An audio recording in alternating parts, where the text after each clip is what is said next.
Hello, everybody. My name's Milan Starcic.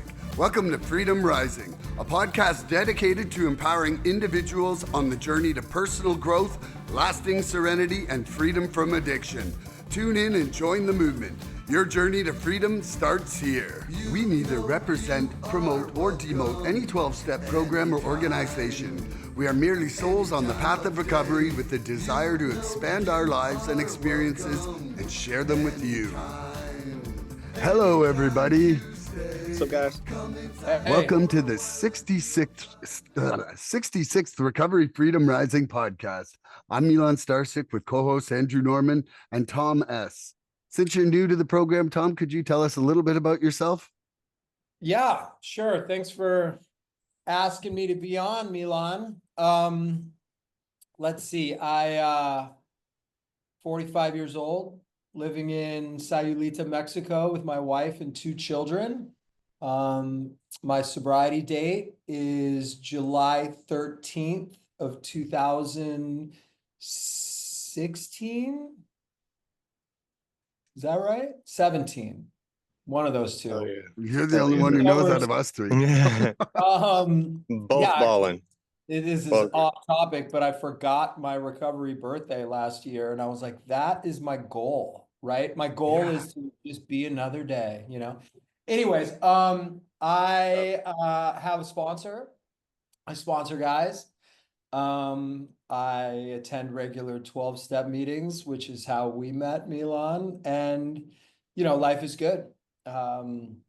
It wasn't always good, but boy, is it good now. So I'll touch more on that later, I'm sure. But you know, that's the nitty-gritty, the quick of me, and thanks for asking. I'm so glad you're here. I met Tom because there was a point where I hadn't gone into the program yet, but I was kind of thinking about meetings, never showed up, but Tom had messaged me a few times and actually found out later that it was Tom. Like once I met him, he's like, hey, no, we've been messaging a bit or whatever for a couple of years ago. But Tom was somebody at the meetings that I've always felt shares a really grateful and positive message to people in there. And part of it is that you're not afraid of the mess. In fact, I've seen you really, happy with the mess more than anyone else I've ever seen at a meeting. And I love that.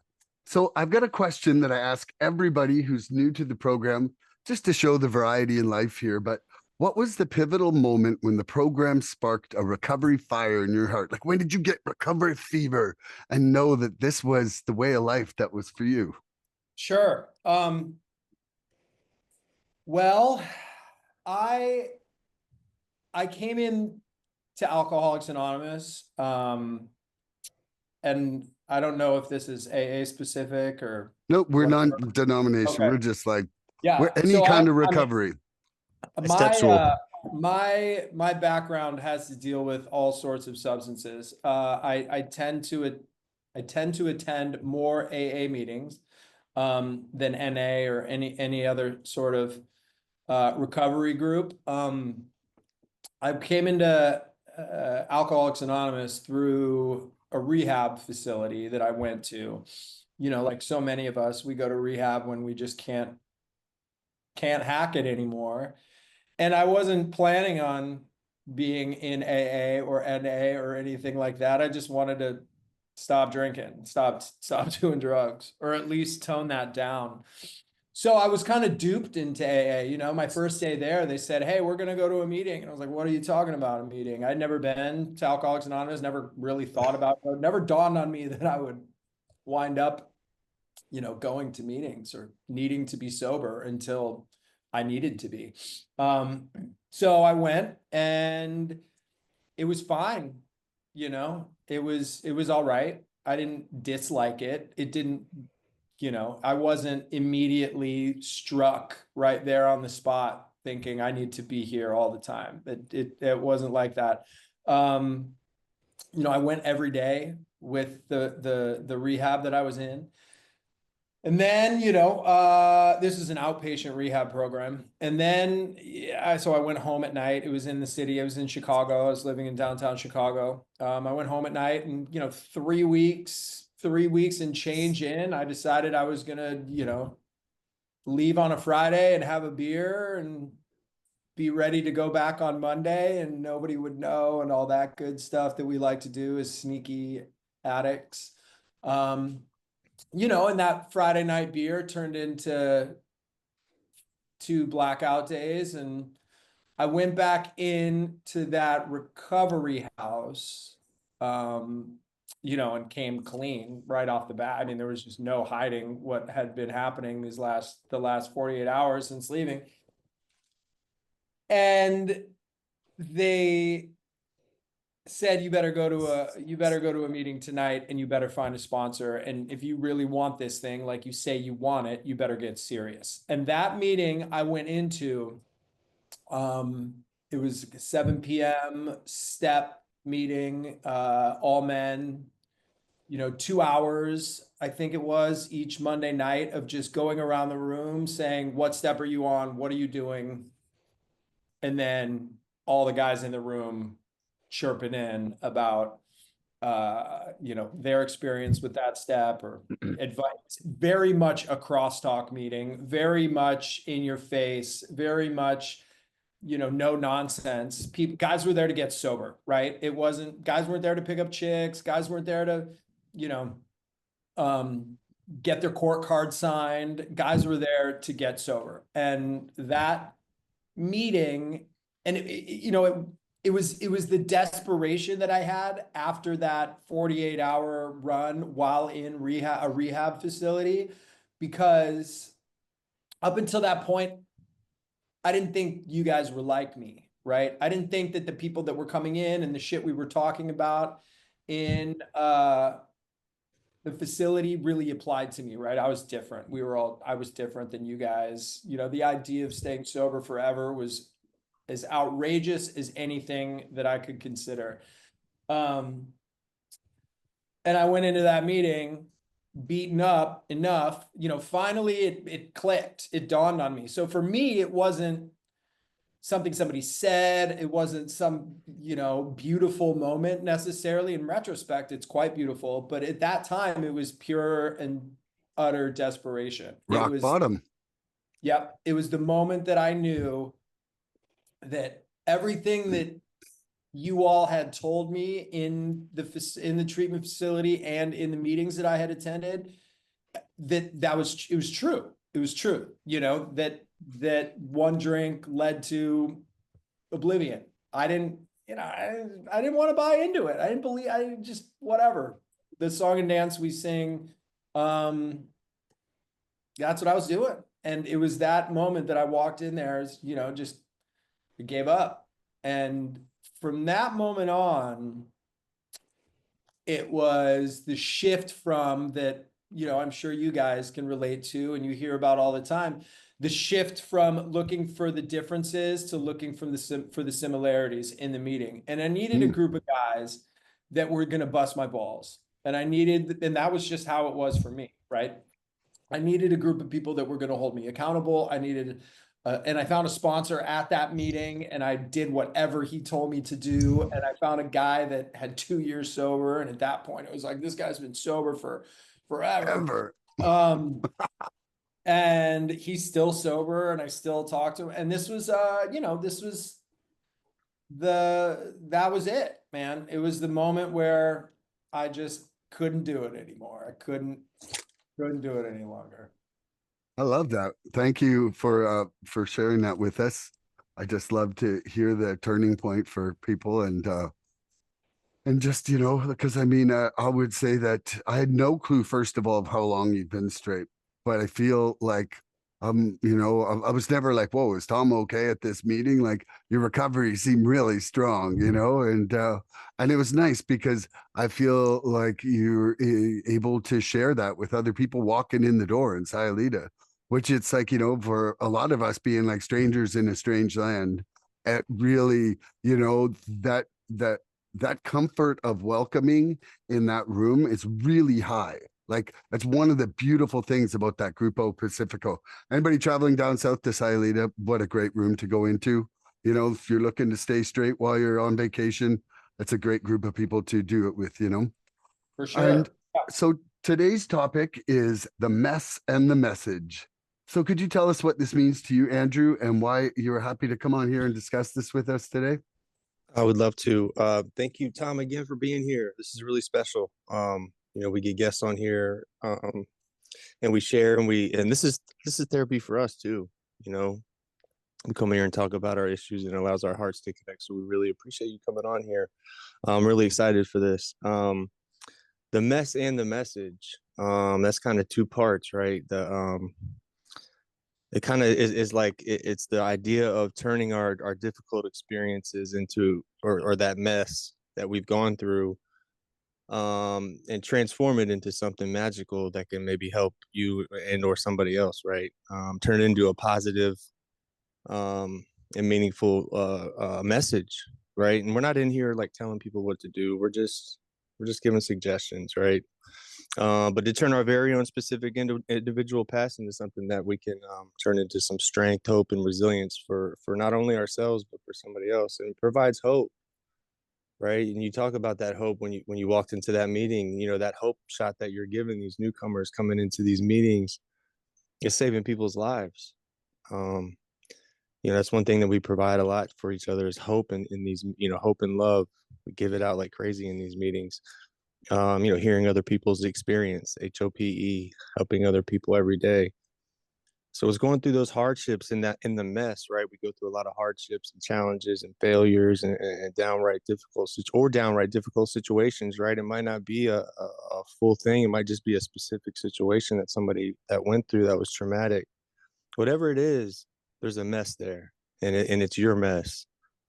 Um, and you hit on it, Tom, where I didn't feel like there was any way out of this thing. Like to live the rest of my life and not use drugs or drink. Like, are you crazy? Like, first off, alcohol is legal, right? Now you got other things that are legal. They've been pushing it on me since a kid. All my parents, everybody I know does it. Like, what do you mean, right? And so, coming out of this thing at that turning point, you really just got to hang in there. At the beginning, it is not this really comfortable thing to lean into, but either was getting high and drinking either, right? Those first couple times we drank or got high, it wasn't the most super comfortable thing in the world, right? So that's what I had to do in these rooms, is come in here and get a little uncomfortable and get a little bit of vulnerable, right? Because it's overcoming those challenges and how we do it as individuals. And then when we come on here and share honestly, somebody's hearing little bits and pieces of our message while we're getting ourselves better. So it's turning it into that message. That's pretty important, as we go through this thing, because we got to watch how we communicate with each other in these rooms, right, Tom? We want to make it wants to be like a promotion rather than, or attraction rather than promotion, right? It's one of those things where you went into a room where you saw somebody that had something you wanted, and they, just by living it by example, you were able to in fact do that yourself, right? His mess turned into a message, which turned into you getting your life back. It's a beautiful thing. So I'll pass that to you, Milan. And so, Tom, the topic being the mess and the message. Can you tell us what that means to you and why you were happy to come discuss that here today? Sure. I sometimes get myself in trouble in recovery rooms, because I like to talk about this in terms of what resonates with me. I've been in, I first went to rehab, so I started this. That sobriety date I gave you isn't my first sobriety date. I started in 2012. So I've been to a lot of AA meetings, and NA meetings, but there are people that have been to many more. And people with long term, like 30 plus, 20 plus years, kind of grit their teeth when I talk about things like this. Because I don't go to meetings to hear people with lots and lots of time wax poetic or quote the big book ad nauseum. I go to hear the grit. I go to hear the real life shit that you're going through and the stuff that's happening in your life. And Milan, thank you for what you said about me seemingly to have a solid recovery base. You know, I don't have the desire to drink or use today at all. I'm still fucking crazy. You know, part of my I don't know what your language rules are. We all No, are, no, bro. you I can cuss more than swear if you want to. yeah. All right, We'll, cool. we'll have a cuss off right now if you want to. Let's do it. All right, good. I'm still crazy and I still do a lot of shit that I probably could do better. You know what I mean? Whether it be in my business life, with my family. I mean, we could get my wife in here right now and she could attest to all this stuff. I have struggles. We all do. This is life. You know what I mean? Now my struggles are far different than they once were. You know, some refer to them as leaves in the pool problems, and some of the problems are, right? Some of them are pretty minor. But there's shit, you know, am I being a good father? Am I doing this? Am I doing this right? Am I screwing up here? Like, these are real life stuff that I'm fortunate enough to be sober so I can experience this sort of thing, right? Because without it, you know, nobody's marrying me, kids aren't hanging around, you know, all that stuff away, right? Yeah. So I go to AA meetings to hear how people are dealing with things that I can relate to. I don't want to hear about how shit was in 1982. You know what I mean? I want to hear how your day is now, how your week was. Like, what happened? What went sideways? You know, what are you struggling with right now? Those are the people that I relate to the most personally, because that's what I want to talk about. I go in there to get better, to feel better, to like share my experience and what I'm going through and resonate with others that may be going through or have gone through similar things. And then I get better. And, you know, by a nice byproduct of that is other people maybe hear some shit that resonates with them and then they can relate to it and get better. It's, to me, sharing the mess, which is life, you know, because life is messy, period, is necessary to share the message. You know what I mean? You gotta get into the details of what's happening inside your head, because if you're like me, a lot is happening. Whether you're sober 30 days or you're sober 10 years or 20, like, there's a lot of shit going on up there. And not all of it's that pleasant, you know, and how to deal with the good, the bad, the ugly, all those things that kind of mix together and make our lives. That's what I go for, you know, that's for me, that's the medicine. Now I will say one caveat to that point is I also, and this is for me personally, I go to share a message of hope, right? That's what this is all about. So I understand, I've been alive long enough and sober long enough and had enough experiences that everything fluctuates up and down, and, you know, nothing is permanent, and bad times are going to get good times are going to end, like all those things. I get it. So my message, whether I'm in there just ranting for 3 minutes about, you know, how my business partner is pissing me off, or I think he's, you know, he's not doing this, or my wife isn't appreciating, you know, all the bullshit we say. The idea is to end with a message of hope, because there always is hope. And, you know, our primary purpose is to stay sober and help other alcoholics to achieve sobriety. I want to be speaking a message that could resonate with, you know, somebody who's new, or even somebody who's not new.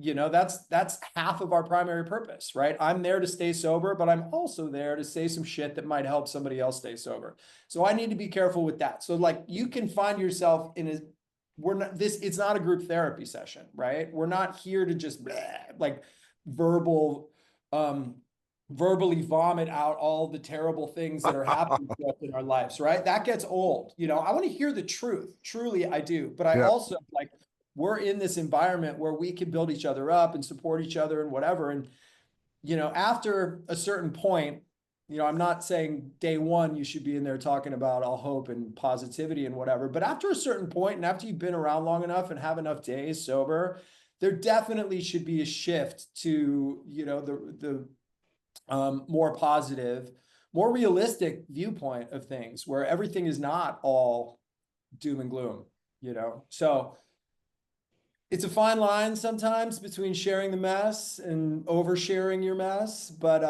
you know, the point, like you said, the point of this podcast, I believe, and the point of recovery is a message of hope. And we are there to extend the hand of AA as was done for us, in the best way we know how. And I think for me, the best way that I know how and the most relatable for other people is to tell you how it is, right? I don't like to sugarcoat stuff. I don't like to pretend that things are great when they're not. But I also, you know, understand that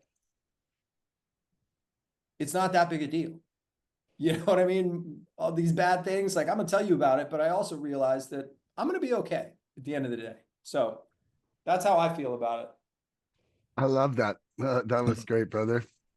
And you know, for me, I think there's times where, you know, I don't need to know about the three grumpy people in the lineup at the grocery store, unless that person's also rolling it into talking about acceptance, you know, or something. But you know, I think that, you know, for me, what I can appreciate the most is, first of all, you know, the vulnerability of the mess is an absolute thing that I appreciate, because sometimes I'll find myself guarded when I don't want to be, even when I'm hurting, you know, like it might be just a little bit hard to crack that shell. And but you know, I believe that we, you know, it isn't group therapy, like you said. I think that we are getting together to learn how to like live these principled lives that, you know, that involve a message, really. You know, like, how did I go through this hard thing and use this program to get me through? You know, because for me now, you know, like a good friend of mine, she always shares, and I'm going to have her on the podcast too, but she always shares, she's like, you know, there's a part in the book that says we do recover.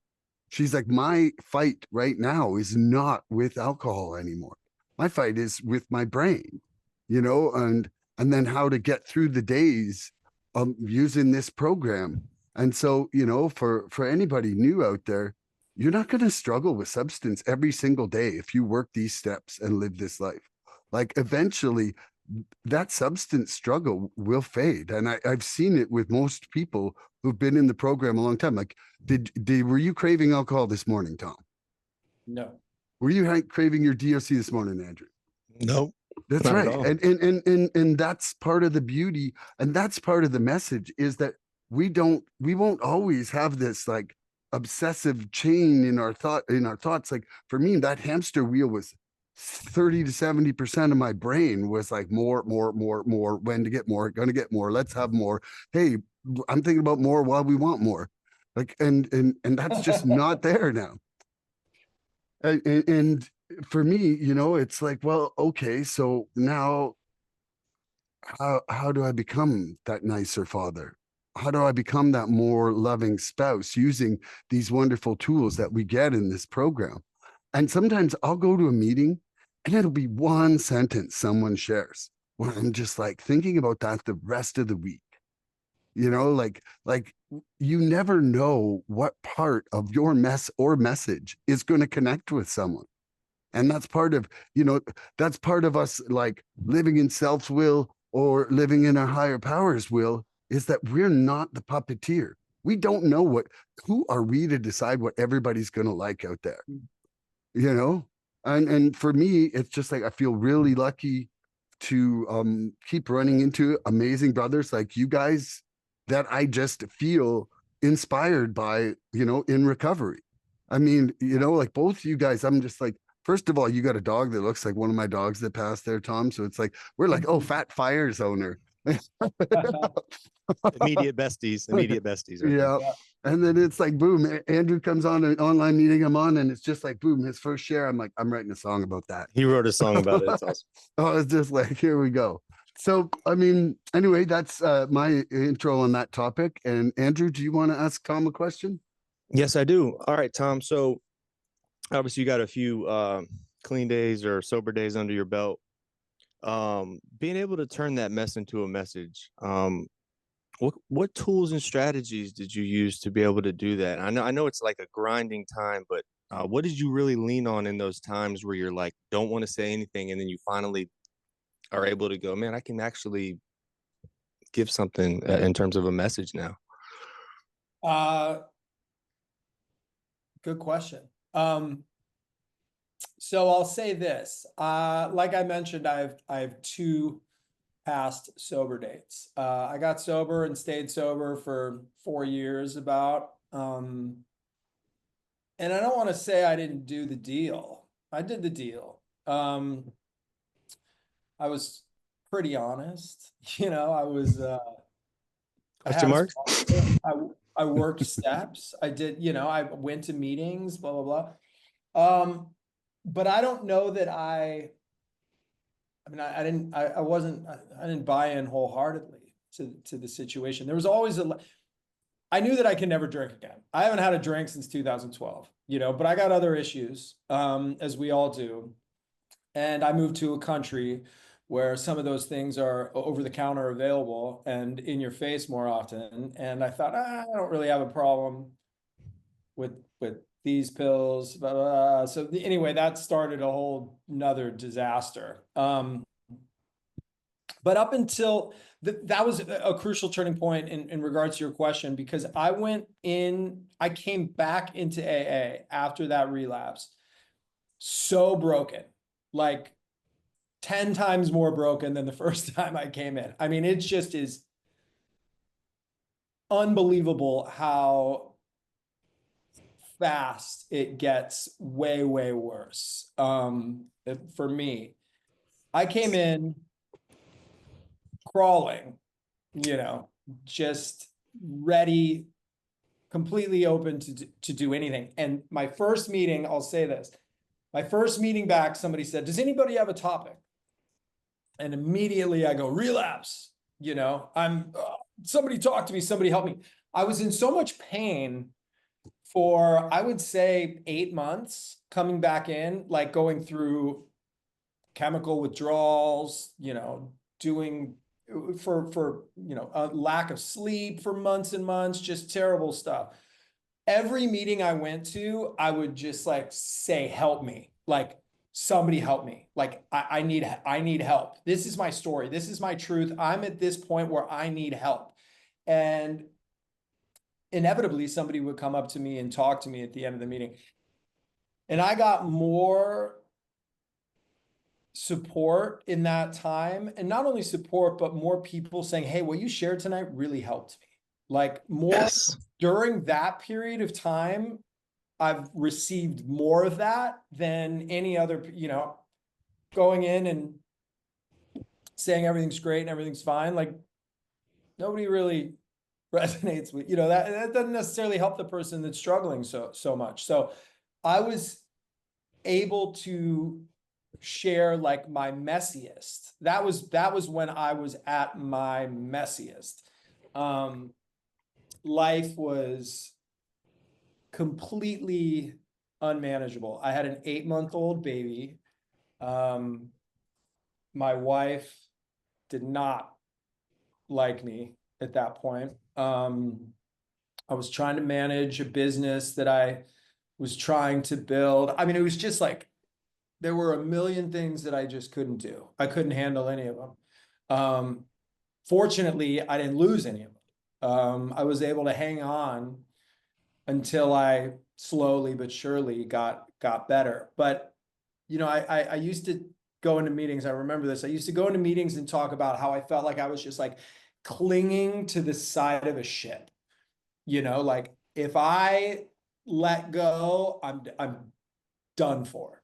you know, but I can't get in the fucking boat, right? Like I am just hanging on to the side for my dear life. And I would go in there and I wouldn't necessarily say that there was a dramatic change in how I felt when I was in there doing that, but slowly but surely it got better over time. And I knew that it was going to get better because I'd been sober before, right? I knew that there was a light at the end of the tunnel. I didn't know how long the tunnel was, right? It was long. It was really long. And I knew it. I used to say, this is going to be as hard as I can handle. I knew it wasn't going to be harder than I could handle. I knew I could do it. I knew I could get through it just 1 minute at a time some days. But I knew that it was going to be every bit as difficult as I could handle, which is exactly what I needed, you know?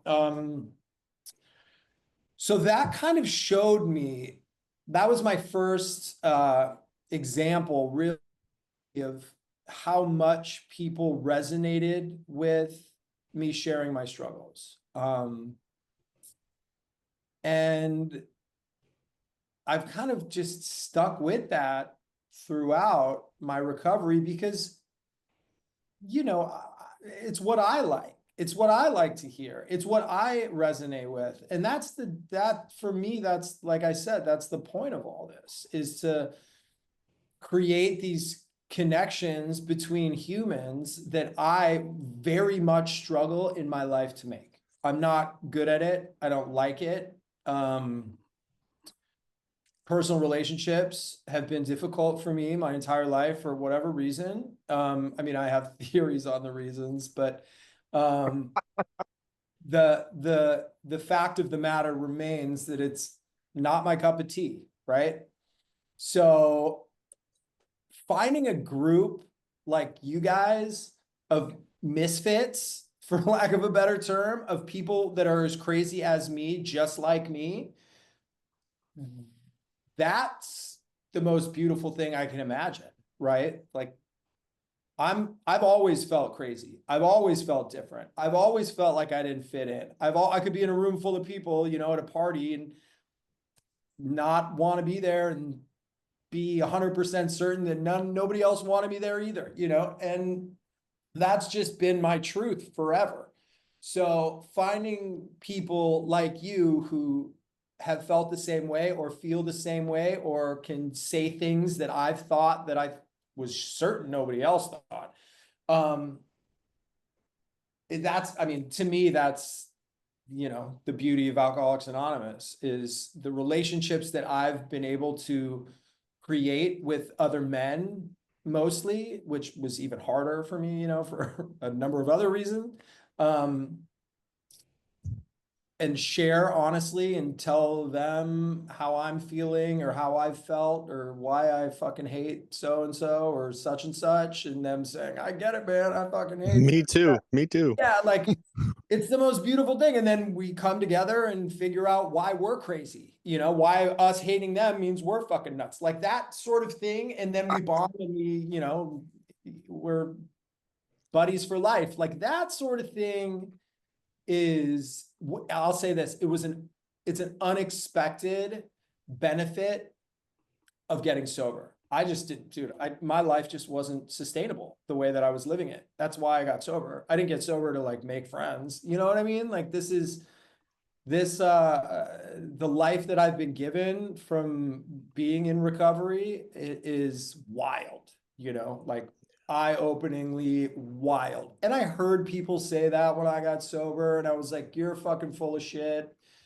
Ah, You don't want the same things I want. You're like, no way you can stay sober for a year. Like all those things. I had all those thoughts. And now every time I say it, I'm like, I'm saying this right now and somebody thinks I'm full of shit, which is okay because I was that person too. But people like you guys and other people in the room know that I'm not and understand the power of what, you know, 12 steps, I'll say 12 steps can do.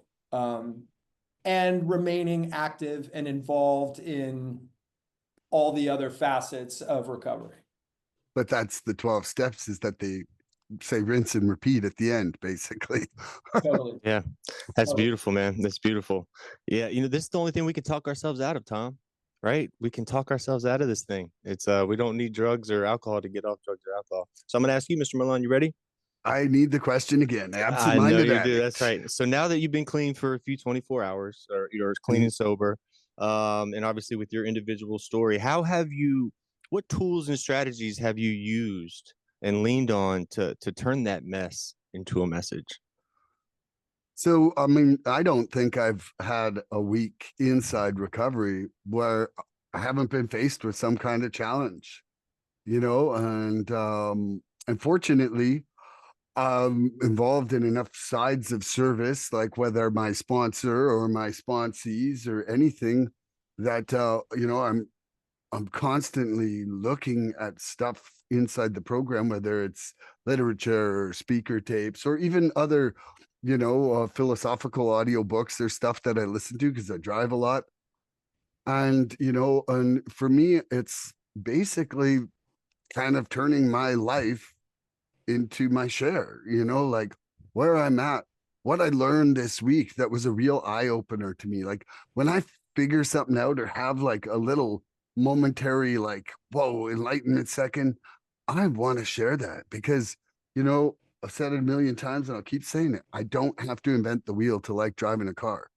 I'm like pretty happy with wheels and I didn't have to be part of that process, but when I figure something out, I want to share that. And whether anybody wants to be receptive or agrees with me or not, that's what I've got to share at that time.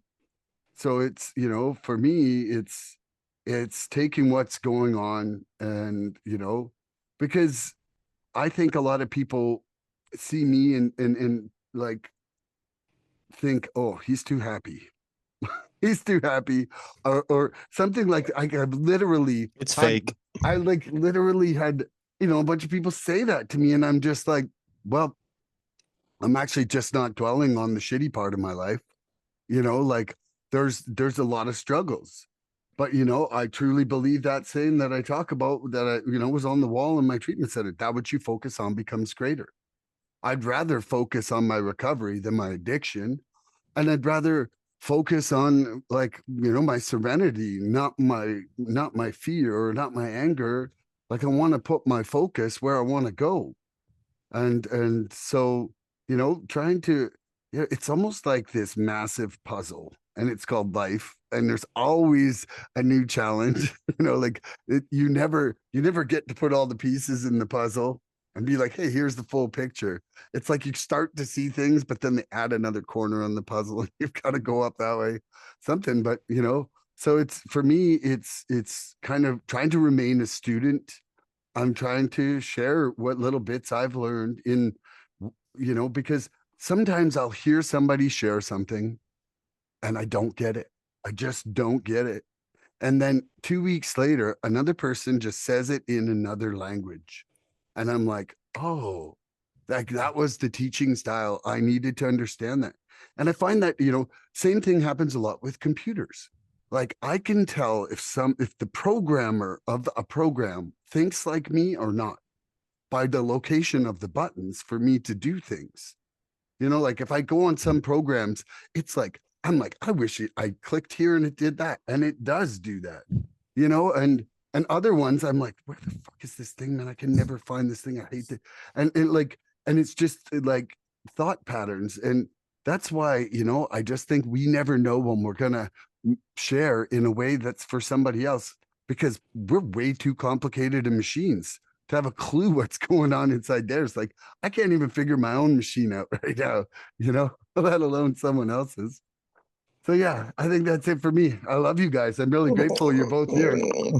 I feel the same way. I feel the same way. So what are, to answer my own question, Mhm. and y'all hit on such amazing things. I'm sitting here writing stuff down while y'all are going at it. But it sounded like to me, Milan, like, that was other people doing your inventory, right? They were taking your inventory, which is not what this program's about, right? People need to concentrate on yourself. Like if you're worrying about my problems, like you're working on relapsing. And if you're worrying about your problems, you're recovering. You're working on your own recovery. But when I came in here, look, man, I started reading these books. Like, if you don't want me to know about something, don't give me a book to read about it, because I'm gonna read it. And when I realized that everything in that in this literature that we have was written about me, for me, about me, man, I was able to change a little bit. It was really uncomfortable at the beginning sharing that mess. But what is that honest sharing is the antidote to our disease thinking. That's what I'm told, right? And whether that's me getting myself better by putting it out there to the group, or hearing somebody else's mess, and it puts me in a grateful spot, in a gratitude, in an area where I'm grateful to be there, and they're in a worse off position than me, and they're grateful, right? So um it's one of those things that I'm grateful for every day I wake up, man. I'm so grateful for every day I wake up. um you know Once I was able to read into that literature and realize that, like, the drugs weren't the issue. The drugs weren't the issue. I'm the issue.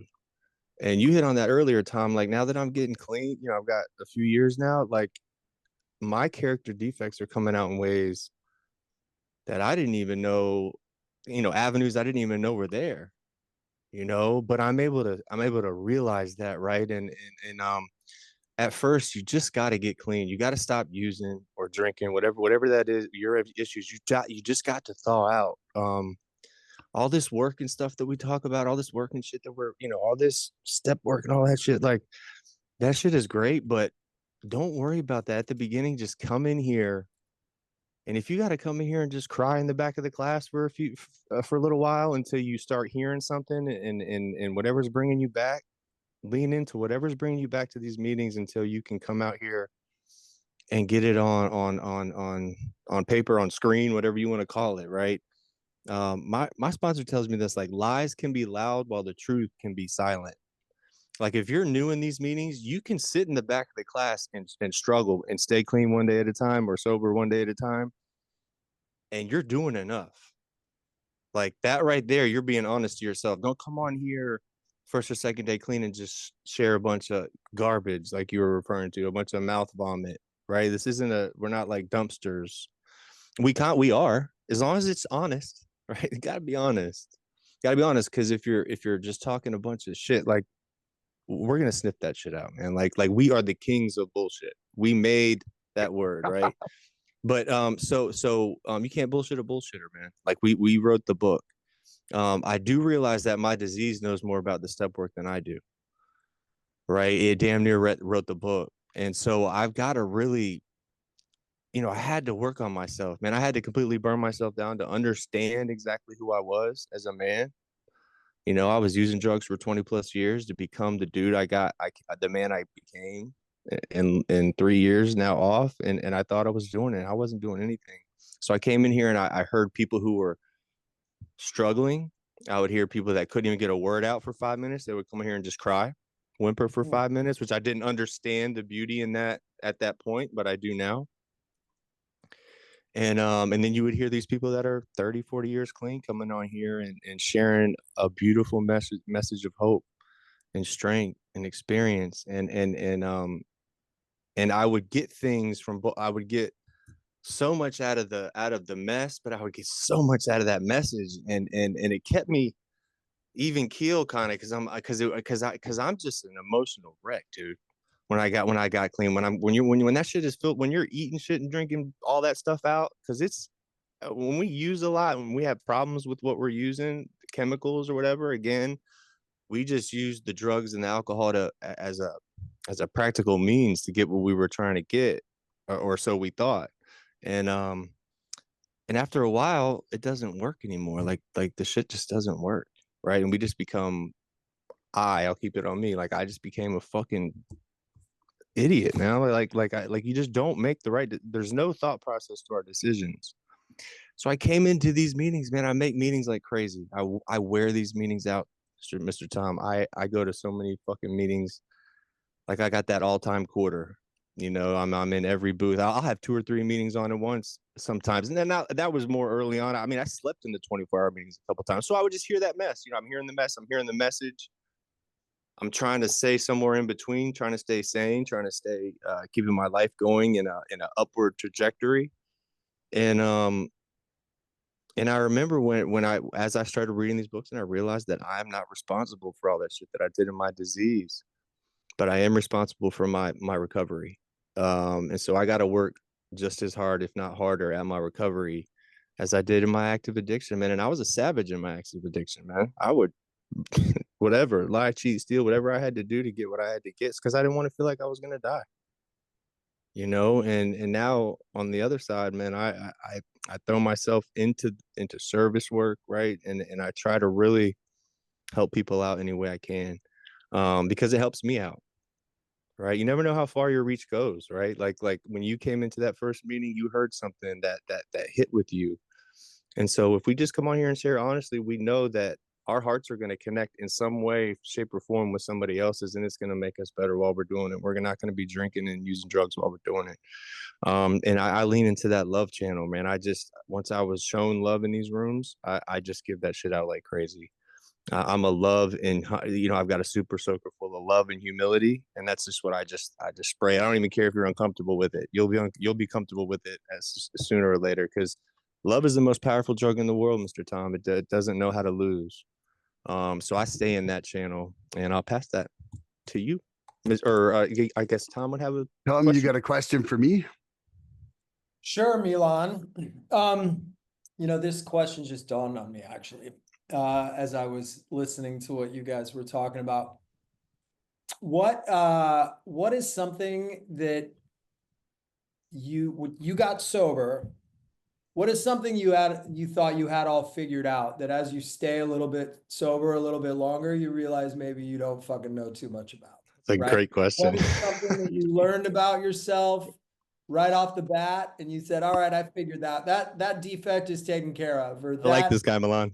yeah, that Okay, problem well, is solved now that I stopped drinking. And now you realize maybe there's something else going on. You got to dig a little deeper.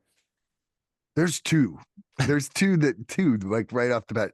But the very first one, I think, is honesty. Like, I think honesty has like a lot of levels. And when I say that, I feel that okay, you're going to tell the truth now about all your substance use, and I have not used a substance or done anything, but I think that lies by omission still count. And I think that for me inside my life, that's the hardest ones to pull back, because it's like, when am I saying something truthful that's just going to hurt somebody? Or when am I deciding when it would hurt somebody just for the convenience of not being accountable for something that probably, might have been hurtful in some aspect or another right there? And navigating that is I still find that challenging. Like, I would like to say, oh, I'm absolutely honest, and I don't think I found a way to do that and not end up being hurtful in some respect or not. Yeah, so that's the first one. And then looking at myself in step work, it's like, oh, I thought, okay, and I got it tattooed on my arm. Acceptance is something that it's like, right off the bat, I'm like, okay, I'm just gonna love and accept everybody, and I've got this love and acceptance, and I'm so full of love and acceptance. And then it's just like, oh, but that really isn't that accepting, and that isn't that accepting. And so it's like the one step forward, two steps back situation of just trying to be a better person, and trying to even have some self-acceptance at when I'm moving forward. Those are the two things for me that I think are just an absolute lifelong journey, really. you know Right on, Love man. that. I Mhm. love that. If you could ask me the question, Tom, because we lose track of questions and things. Where Sure. The question is, what is something or some things that you got sober and thought that you had that all taken care of in your life, that negative behavior or thing that you wanted to work on, you thought you wrap that up in the first, 6 months of being sober. And now, as you peel the onion a little bit further, you realize that there's always more work to do. So that's such a great question. I was sitting there, I was just smiling when you asked it the first time, and then when Milan answered, so many things are going over my head. But yeah, the honesty piece is so important. Don't be honest with me. Tell me the truth.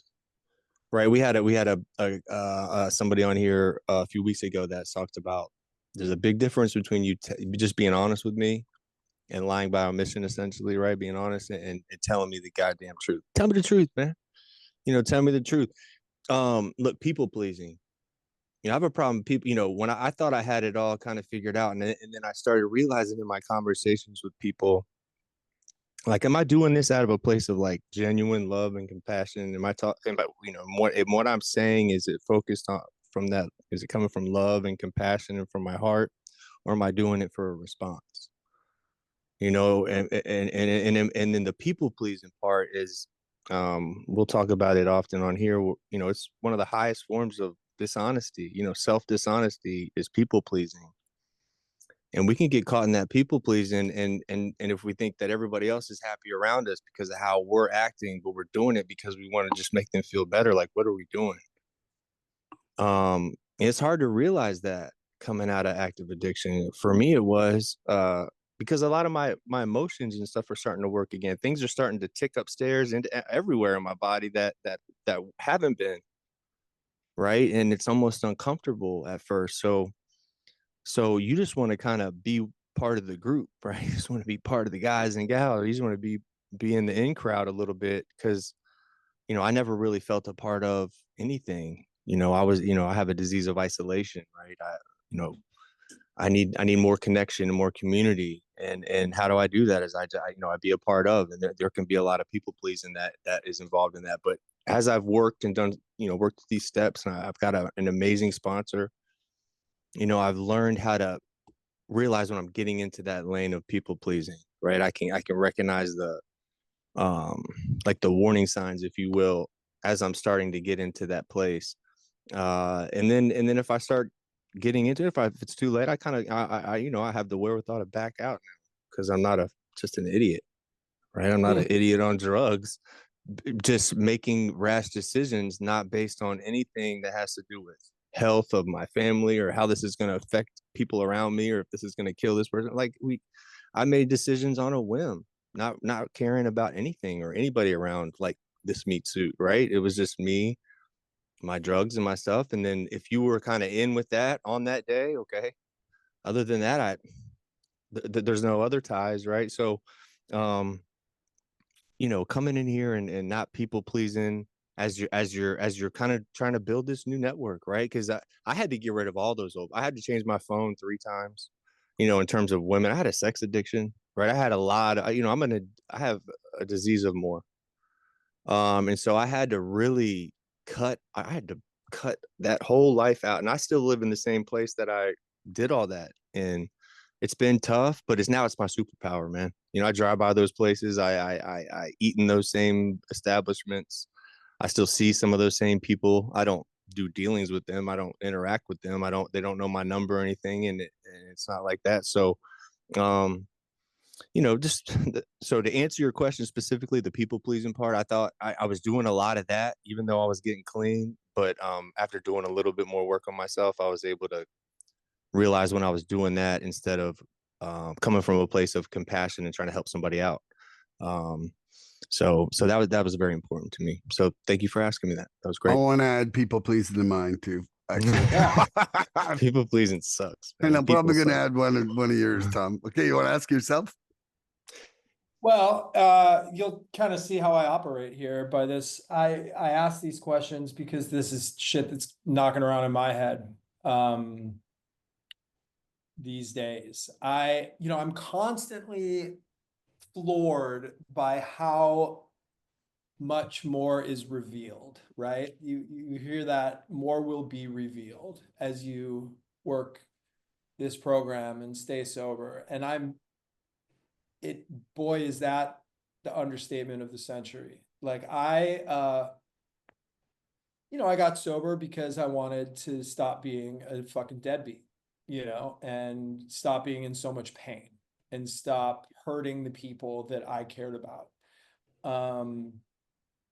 That's why I got sober. And that happened fast, relatively speaking. You know, I'd say in a year, right? I was having conversations with people that were actually asking for my advice. People that I knew before getting sober, like longtime people that were in my life, were listening to what I was saying all of a sudden. I was like, oh my God, like I'm a new fucking person. Like that was really a wow moment for me to see in somebody else who'd known me for years and years, the difference in how I was perceived. So that was kind of like, all right, I think I've got this thing down. Like I can kind of continue doing this sort of thing for the rest of my life and get better and better and become a more useful human and whatever. And I thought, this is it. This is the ticket. As I have remained sober for days and months and years, life has grown dramatically.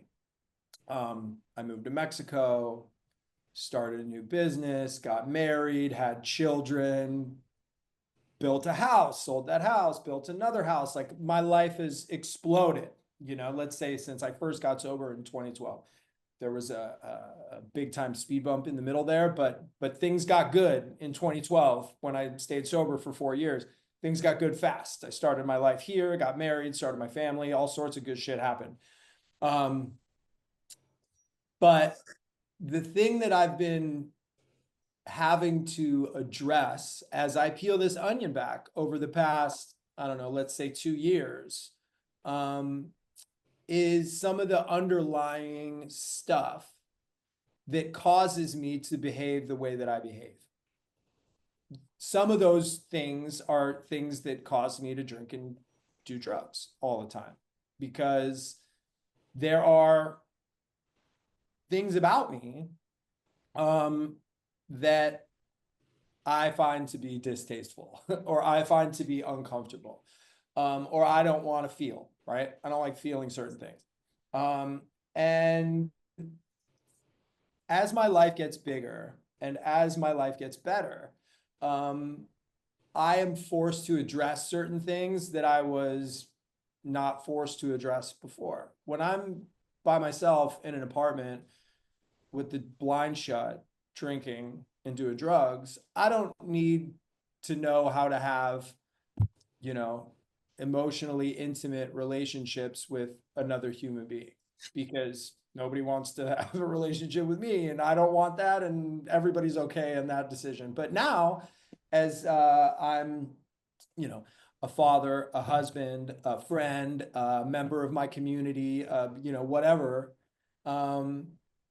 I have to start doing some of those things that I find to be uncomfortable. And, you know, I'm pretty good with surface level relationships at this point. And most of my like AA acquaintances are fairly surface level, right? Sponsor different, close AA people are different that know me on a whole nother level. Those are a little bit more in depth, but mainly I'm thinking about my relationships with my family and what they need from me. Not talking about, you know, provider sort of needs, right? What they need, what my children as they're getting older need from their father as a father figure, and what I know would benefit them, and also, you know, what my wife needs in a partner. And that's been, those have been the most tricky to navigate. How I can, you know, be what A, they need me to be, and B, like, I know it's the best version of myself, right? Like, I know when I can get over these hurdles and get past this bullshit that's holding me back, whether it is directly related to drug and alcohol use or, you know, more like an umbrella situation that probably spurred on the heavy drug and alcohol use, but also caused a million other problems in my life. if I can get through these hurdles, I will be a better person. I will feel better. I will, not need to build up walls or protect myself or not get too close or not get too intimate with somebody, because that makes me uncomfortable for me, whatever reason. I don't want to get hurt. I want to be this, I don't want to let my guard down. I don't want to blah, blah, blah, fill in the blank. But when I can push through those areas of discomfort and get to the other side, it's a whole nother level of freedom, and I'm saying this here, and I ask this question not because I'm on the other side, right? But I'm in it, and there's like, I don't know that there is a fully other side, right? But I'm getting further and further and freer and freer as these layers get peeled back. And while difficult, that's the beauty of what we have. That's the beauty of the program that we're in. And I'll say this, and this is just my personal experience, but therapy has been incredibly helpful for me. My story is not AA or NA and only that. I do all sorts of shit to like try to make myself a better person and learn more about myself. AA is certainly the bedrock of that. That is the, pillar of all the other little offshoots that come out. And without it, the other things don't happen for sure. But as I continue to remain sober and grow in the program, I am shown these different avenues on which I can, shine a little flashlight on this little thing that I didn't even know was a fucking problem.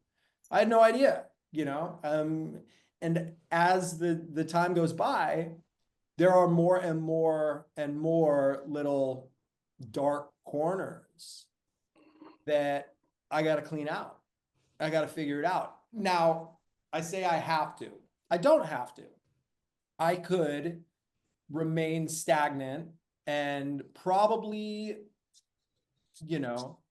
live a relatively decent life. But I don't want to have a relatively decent life, right? Like you say you have the disease of more. I want fucking more, right? I want it to be, Yeah. I want my marriage to be better. Bring that shit, I right? want Bring my it. relationship with my children to be better.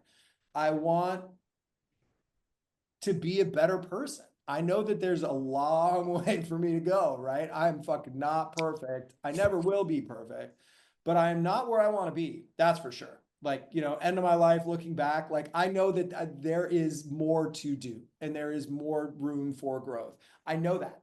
And I want that, but I don't want it every day. I don't want it when I'm frustrated. I don't want it when I'm feeling, activated or whatever these defense mechanisms pop up. Then I'll tell you I don't fucking want it. Then I'll tell you I just want to be alone and you can fuck off. And I'll tell you those things. But that's, not the reality of it. That's, me falling back on old, safety, self-defense things that I've created over time or whatever.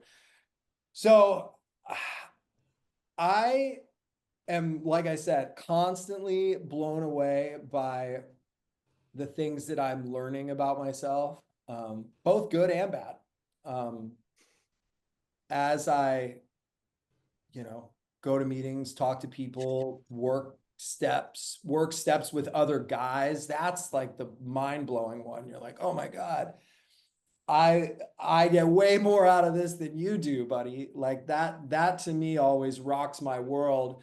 When I'm, fortunate enough to hear a fifth step or, go through some amends with a guy, just some shit like that the rest of the world, I don't know, man. There's probably other programs out there that you get to have these benefits and, closeness with other people. I'm sure that, we don't have the whole market locked down, but I don't know it and I don't belong to it, right? This to me is just really beautiful, what we're given.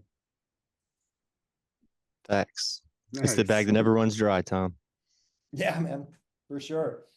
Okie dokie. I'm going to ask you a question now, Andrew. Okay.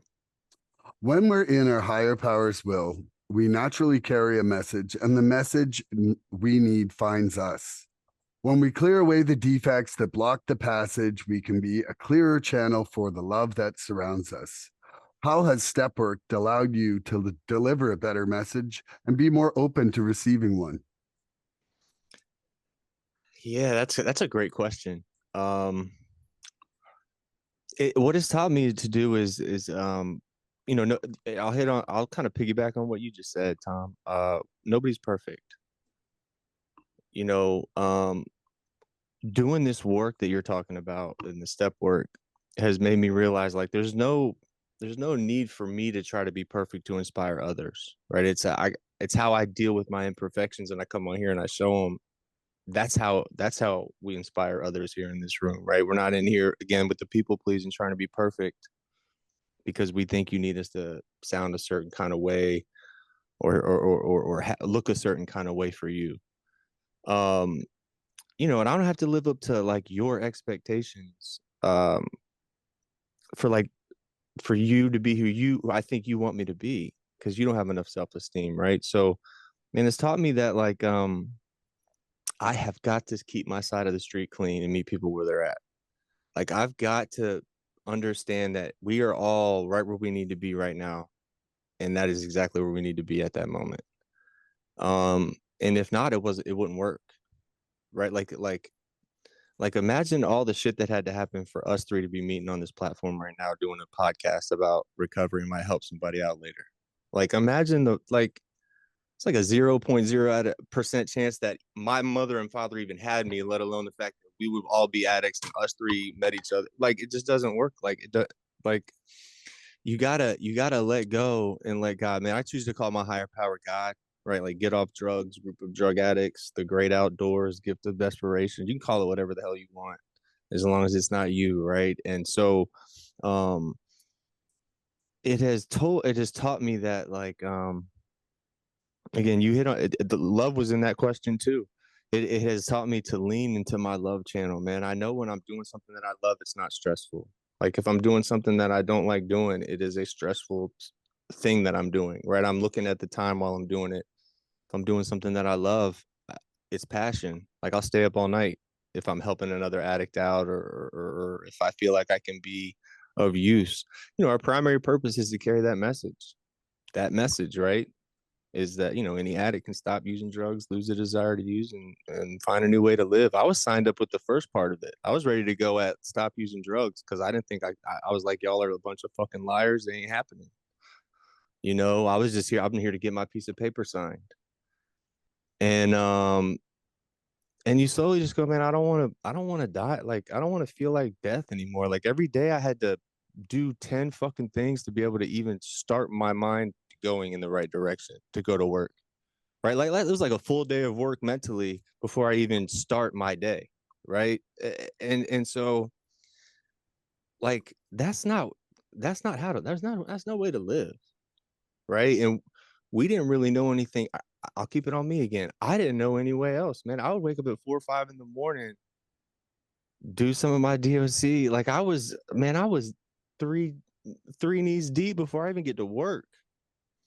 And so, and it still wasn't enough, getting in accidents in the work vehicles, right? Having a grand mal seizure in my work vehicle going across the Hampton Ridge Bridge Tunnel. Like our brains are not our best friends, man. I got half of my brain. I say this all the time, Tom. You might like this. Half of my brain is consistently selling like the best bullshit in town, and the other half is consistently buying that exact same bullshit. And when I'm talking to myself in my own voice, it is extremely hard for me to say no. Like I'm a really good salesman. And so when I'm talking to myself in my own voice, I can't differentiate what the fuck is going on up there. So I have recovery now, right? It's like my firewall, like where it allows one side to coincide with the other a little bit to keep me on my toes and know that like I am not exempt from this thing. My disease is not going anywhere. I will, I can arrest this disease based on my spiritual conditioning every day, but like my disease is not going anywhere. But my goal is to die not from the disease, but to die with it, right? Because it's not going anywhere. So I know I'm going to die with this disease, but I don't want to die because of it. I want to die with it. And I want to help people while I'm doing that, because I'm told that like all these things that I was given, because I didn't have any of this when I got here, all these things that y'all gratefully and gracefully gave to me, like if I want to keep these beautiful things in my life, I have to give them away. And the more and more I give them away, the more and more I receive them in droves. So like that's how this hamster wheel works. This is a good hamster wheel to be in, right? You work these steps, and if you work them properly, by the time you go into that second set of steps on your own terms, right? That's a whole different set of steps that you're doing. It keeps things fresh. I don't care how, in the step working guide in the fellowship that I attend, specifically, there's 96 questions in the first step. And so each one of those questions make you, I don't care where you're at in your step work, in your life, old, young, man, woman, those questions are written in a way that make you think everything you're doing throughout the day, wherever you're at in your process. And it might make you second guess or use that pause button when you're supposed to. Like it just keeps things fresh, man. It keeps things current in your mind. When you do step work and you write that stuff on paper, it allows it to be face up to the God of your understanding. A lot of times we think that God just hears everything we think about, and that might be true. But if you don't get it on paper, man, like it's not real. It doesn't become therapy until you get it on paper and get it face up and allow him to read it, is what I've been told. And then it makes you accountable to yourself too. But you got to come in here and do some work. You're not going to get this by osmosis. That's what I call it. You're not going to get the osmosis doesn't work. Sitting your ass in the seat and just think this thing's going to wear out. This is the most dangerous spectator sport in the world. It ain't going to work like that. You got to do some work on yourself. So, thank you for asking me that, Milan. I'll pass it. Okay, You, Tom, Mr. how Tom. has step work allowed you to deliver a better message and be more open to receiving a message? So it's a good question. These are all good questions. Step work, this, Andrew, I liked a lot of what you said, and I'll touch on some of that. This is a spiritual program, and I know that a lot of people that come into this program have a problem with the word God, the concept of a higher power. But once that can be accepted, and for a lot of people, that's the first or second major instance of acceptance, right? Accepting you have a problem, step one, and then accepting that there's a God that can do something about it, step two. So, quick thing on that, I get over that fucking hang up if you have it as quickly and however you need to as possible. And there's lots of resources out there for that. But for me, working the 12 steps had many, many benefits, but the greatest of which was, developing a deep relationship with a higher power that frankly, I don't fucking understand, really. That's my thing. The God of my misunderstanding is what I call it sometimes. Yeah, I mean, I don't understand it. And the more I try to understand it, the less I understand it. But point is, something happens between step 1 and step 12, where I become open to something greater than me, whether that be God, whether that be, a God in a specific religious text that, has an outline and all whatever, great. Whether that be the universe, whether that be the fucking trees, whatever it is, And like I said, I don't understand it. And frankly, I don't even care. But in working the steps, I was able to create a connection with, I call it God as well, and that is what it's all about, right? That's what the steps are all about. That's what recovery is all about. That's what I believe life is all about. That's, the underlying support structure to all of this, you know, and from there, I can go out and become a better person, help other people, you know, enjoy the fruits of life, whatever it is, you know, but that without that, you know, foundation, the rest is impossible. And that I believe is what the 12 steps do, you know, and it does a lot of other stuff, but that spiritual awakening that the step 12 says, you will have a spiritual awakening if you do all these other things. And I firmly believe that, because that was, you know, the truth for me. My mind was blown in little bits, you know, slowly. There were big bits and there were little bits, and, you know, it kind of happened in different phases. But by the end of working a proper 12 steps, man, I was a different person than I was when I started, for sure. In the eyes of myself, but more so in the eyes of others, I would even say. Like, I didn't necessarily feel totally different, because I never felt like the kind of person I was behaving like, right? I never felt like a bad person. I never felt Delusions. I never felt like a scumbag, right? Like, deep down, like, I believe I've always been the same person. I've just been acting in different ways because I've, you know, felt like I had to or wanted to or whatever. But it was kind of this like eye-opening moment for me, being like, oh, there's the guy.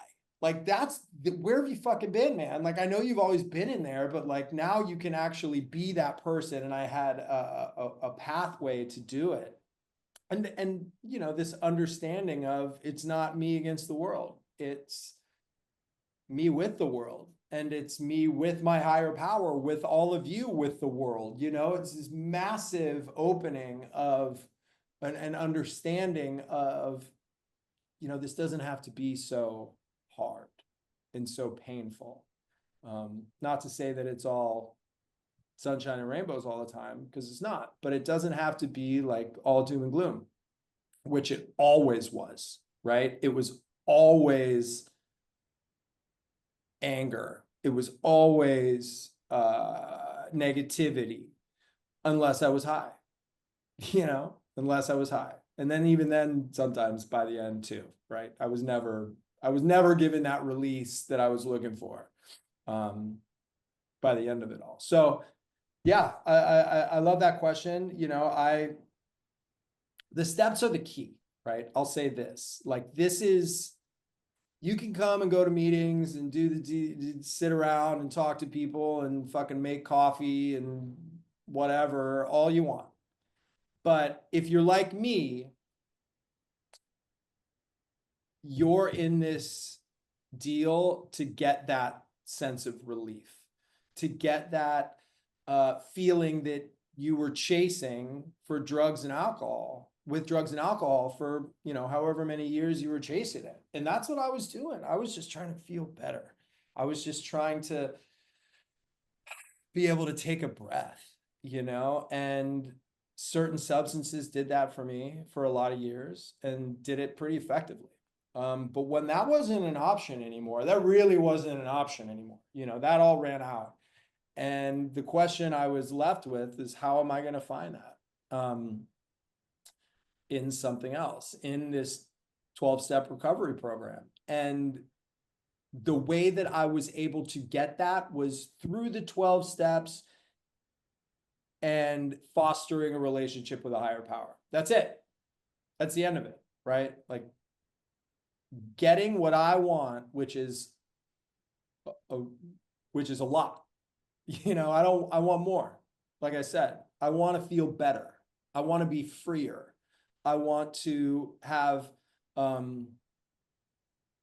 more positives than negatives always. And the only way for me to get that and not just kind of like exist somewhere in the middle is through 12 steps and a relationship with my higher power. Love that. Man, I love you, Tom. I'm really grateful that you came on today, and as Me too, man. always. It's fun. Yeah, I thought that, you know what? I thought once you got on here, I'm like, oh, he's gonna like this. Yeah, And dude, I love it. This is great. yeah, I would Yeah.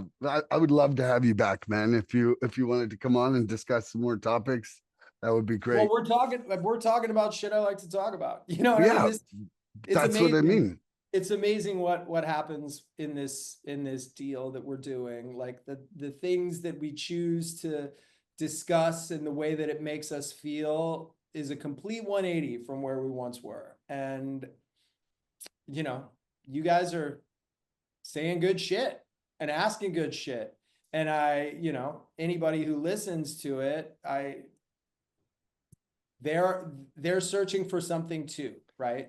That Yeah, nobody's Therapy, on man. here, nobody's an hour and whatever into a podcast where we're talking about things like this that isn't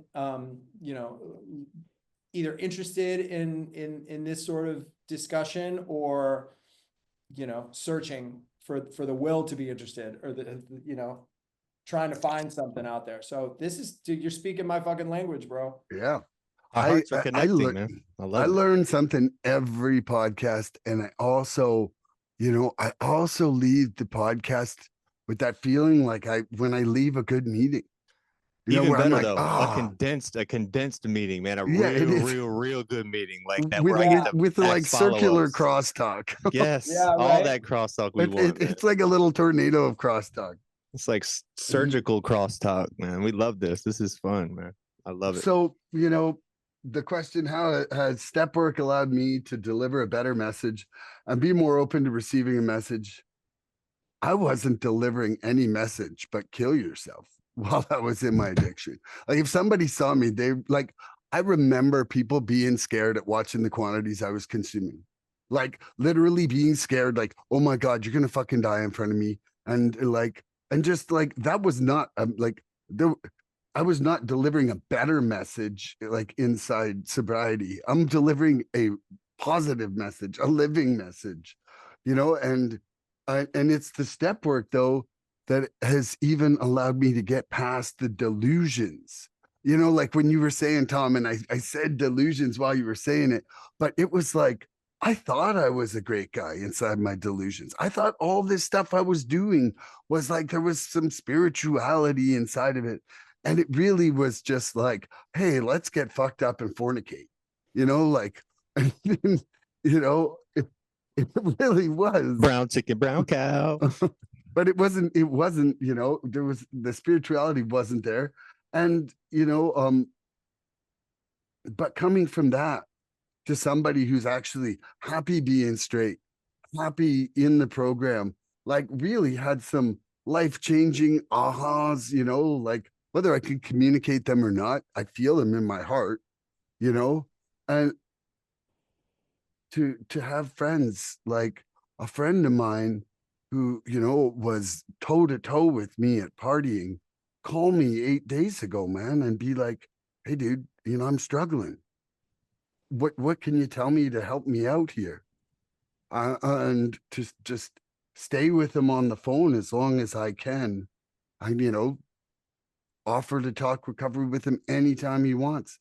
I wasn't able to do that before. I didn't even know how to do that. And I think that just doing my living amends of staying straight is showing some really hardcore partiers that I partied with that it can change for them too. And I think that that's really important. Like, man, even not at the meetings, Tom, I see you around town and I'd see you be talking, smiling to people and just going about your day. And I'm like, that's a great example in the community of what recovery is. You know, like you weren't like looking green and unhealthy and like hiding out, or, you'd be walking on the beach, just chatting with everybody, like that you saw. Like, it was it was amazing actually for me to go down to Sayulita and it be an amazing recovery place as well as it was an amazing party place. Yeah. You know, I really think that it's such a cool thing that like recovery's out there if you're looking, and the communities that are there are just so cool. And And then the last part of my question there, to be more open to receiving a message, like I was closed-minded. It was like, come get high with me, or trying to see you later. Like there was a lot of friends and family that dropped by the wayside because of where I was going with my own problems, you know? And so I wasn't listening. Like, I remember about 5 years ago, I was hosting an open mic night and there was an older guy in recovery. I think of it now. And he was like subtly hinting to me. He's like, so how's life been going and how you been living your life? Uh-huh. And I'm like, well, life's pretty good. And I was high at the time. I was high and drunk at the time. And I remember him saying, and I said, how about you? And he said, oh, I'm trying to live by spiritual principles. And I was like, okay. I'm like, well, what kind of principles, And I I remember saying like I was living by a lot of those principles. And in reflection, I was totally not. But it was so diluted that I thought I was, but there it was, somebody, sending a message, he must have just saw like, holy shit, man, this guy's looking pretty sketchy now, Gotta say something to him. just, he was like, but he wasn't pushy though. He was like, he was really great about it. But, I was not open to hearing a message. And part of, working more on acceptance these days, there was some people that it was like, man, I would just shut off because of, certain personality traits in a conversation before the meeting where I just wasn't there listening as well as I could have. And quite often now it's like, man, I'll hear some really crazy message from people that I can't freaking stand. And it's okay. Like it's that variety. It's that variety of experience that is helping me to evolve. Like I'm seeking out any way to make a better choice in the future, not just my own way. And so I'm really loving that. And I think that's it for me on that one. I love that. I love that, man. I love that. Andrew, you got a Yeah, question for yes, Tom? I do. Yes, I do. All right. So, Mr. Tom, we have a saying in our fellowship that says social acceptability does not equal recovery. So I look at social acceptability as kind of being part of the mess. So what are some strategies that you do to continue to stay in the mess and not get wrapped up in that mess, or in the message and not get wrapped up in that mess again? Because we can get back caught up in that shit. If you get a lot of people, you know what I'm asking. Yeah. So what are some strategies? I it's that's and as Milan was saying, I live in a town. I live in a, for you don't know it, or anybody who's listening is not familiar with Sayulita. It's a small surf yoga community on the west coast of Mexico. And Milan was down for, I don't know, a month and a half or so earlier this winter. And it's a party town. People party, you know. Somebody in a meeting that used to come to our meetings, who moved away, described this place as the veil between light and dark is very thin here. And it is. Ooh. It's wonderful. It is beautiful. It's fucking, 80 I was degrees, supposed to be there. Damn it. sunny. Right. It's amazing. And I love it. And it's a wonderful life for me and my family, and my kids, play with chickens on the street and horses, and, it's a really idyllic existence. But it's also one of those places that can chew you up and spit you out real quick. And I see people come down and that happens to them. Families get torn apart, people descend into darkness real fast, because you say what's socially acceptable here is different than what's socially acceptable in, say, Utah. big city. Well, definitely Utah. Utah. But even, when I go back to visit people in the States, right? My family's still in Chicago. We go there quite a bit. People here are drinking at a beach bar on a Tuesday afternoon. or, just how it is, man. Most of the people, a lot of the people here are on vacation, and vacation acceptability, there's no rules, right? At least that's how I used to roll. You can do whatever. It's like an airport. You see somebody at the bar's full at 7:30 in the morning. So, obviously that is not recovery acceptable. That sort of behavior is not recovery acceptable. But even more than that, if I'm going to live a life in recovery, and, Milan, you were talking about this a little bit, and sharing, sharing the message by your actions and like how you're living your life. If I'm going to be successful in doing that, and I'm going to be a good promoter of living a good life in recovery, I'm that I don't say those words. I'm not out there talking to people about how my life is so good because I'm sober or because I work a 12-step program. I'm not very vocal in that regard. What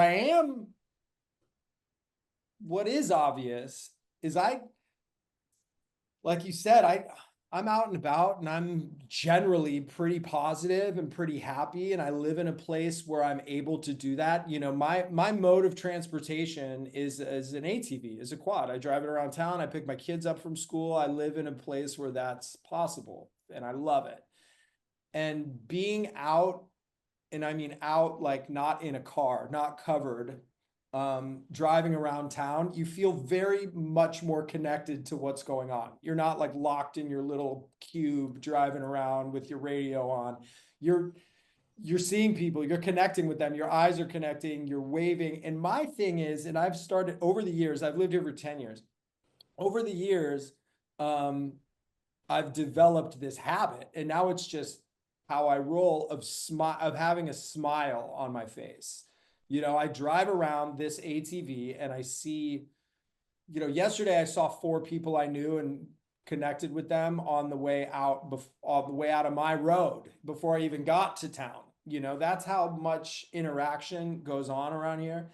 And this is my strategy. I fucking smile. I have this stupid grin pasted on my face, driving down the street, whether I'm looking at somebody or not, I'm just always smiling. And I've realized that whether I'm happy or not, that sort of interaction with other humans is contagious. Yes. And then for me, right? I'll smile. I have this shit-eating grin plastered on my face driving down the street, whether I'm looking at somebody or not, as I said.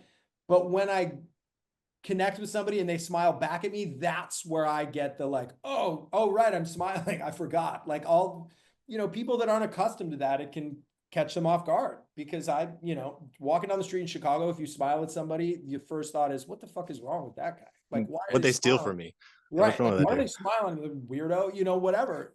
But here in this like open environment, driving around town with a shit-eating grin on my face, I get these interactions, these little hits, right? These little hits of positivity, these little reminders that everything's good, man. Everything's great. And by doing that, I get reminded, 50 times a day that life is good, and that people are, the human connection, that little bit of human connection really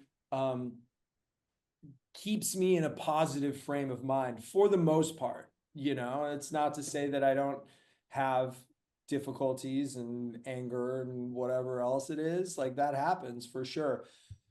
But for a guy like me who likes to isolate, who's comfortable alone, by myself, maybe with a dog, like, Or 3. nobody, or 3, nobody that's demanding anything of my time, nobody that's looking for me. That's what I like, that's comfortable for me, but that doesn't mean that that's what's good for me. So forcing myself out into the world and having either a wave, a conversation, or even just a smile between me and somebody else, like really sets me on the path that I need to be on. Because enough time alone, like you were saying, Andrew, about your half of your brain selling your other half some bullshit and the other one waiting to buy it. Like that's it, man. That's the truth. Like I left to my own devices, I'm by myself, and I quickly convince myself that everybody else is fucking crazy except for me, and that I've got it all figured out. And if they would only do what I tell them to do, and I say everybody else, but mostly it's the people that I'm interacting with on a daily basis, and that's my family, right? So pretty quick, I convinced myself that they're fucking crazy. And if they only knew what I did for them and appreciated me and blah, blah, blah, and like went on, and pretty quick, that becomes my reality. And then, believe it or not, they don't want to be fucking around that. So pretty quick, I'm forced back to being by myself. And that can blow up real quick. And I know from experience that being left in that situation long enough, I will get progressively more and more and more unhappy. And eventually I'll get loaded. No question about it. Eventually I'll get loaded, and then all bets are off. I don't know what the hell will happen. No choices. Choices Nothing done. good, right? Nothing good's going to happen from that. So,